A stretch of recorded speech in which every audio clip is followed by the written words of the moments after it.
Monumen Raja Wali Sakti yang berlokasi di kantor Kowo, Desa Cipaat, Kecamatan Bongas, Kabupaten Indramayu, menjadi perbincangan hangat di media sosial. Monumen yang diresmikan pada 15 Januari 2025 tersebut mendapatkan banyak pujian dari warganet.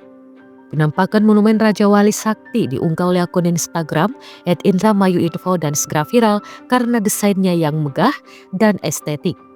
Tidak hanya itu, pembangunan monumen ini menelan biaya yang relatif kecil, yakni sebesar 180 juta rupiah. Namun hasilnya dinilai sangat memuaskan. Warganet mengungkapkan kekagumannya terhadap monumen tersebut. Desainnya keren dan terlihat megah, nggak nyangka biayanya cuma segitu, tulis salah satu pengguna Instagram di kolom komentar.